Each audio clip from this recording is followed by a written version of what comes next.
qui est de la vision 2040-2060, d'abord, Parsem s'est félicité de voir que le document enfin définitif a été publié sur les sites du gouvernement. Et on a suivi aussi que le document était la base de la communication au moment des prières organisées par croisées des prières organisées par le parti au pouvoir. Mais Parsem voudrait rappeler que la vision, c'est une orientation, et c'est un objectif, c'est une image qu'on se donne, mais il faut quand même qu'il y ait des préalables. Il faut travailler sur les préalables, quitter le stade des idées, mais aller sur les préalables qui doivent être accomplis pour que la vision soit une réalité. Et Parsem Daro voudrait rappeler ces préalables. Il faut d'abord assainir la planification opérationnelle. La planification opérationnelle, un système de suivi, évaluation efficace avec les résultats, les statistiques fiables et une capacité d'élaboration des projets fiables. En dehors de ça, il serait difficile d'arriver à la vision. Deuxièmement, la stratégie de mobilisation des ressources. Le Burundi manque de ressources nécessaires pour mettre en application cette vision. Est-ce qu'il faudra-t-il recourir à l'aide publique au développement, aux emprunts, aux investissements directs étrangers, aux partenariats publics-privés?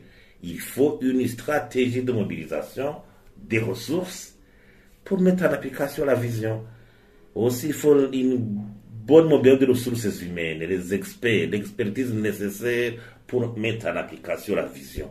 La vision devra exiger une capacité exceptionnelle et des ressources humaines pour sa mise en application. C'est pour cela que même l'expertise étrangère pourrait être appelée pour être mise à contribution.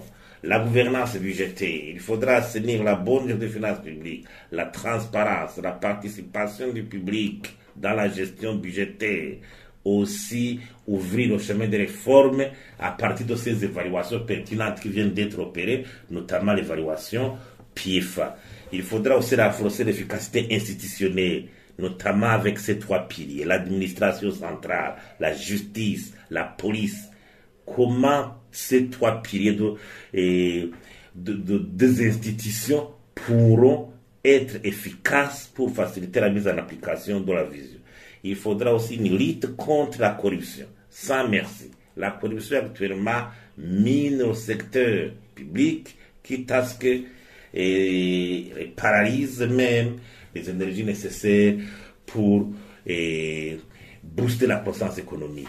Il faudra une stratégie en bonne et due forme de lutte contre la corruption et les malversations connexes. Et en fait, alors, la définition du rôle des acteurs, le secteur privé, qui est le rôle qui au secteur privé, aux institutions sociales, au secteur public, notamment la construction d'infrastructures ou autres. Donc, il faudrait bien déterminer le rôle de chaque acteur au niveau de la vision.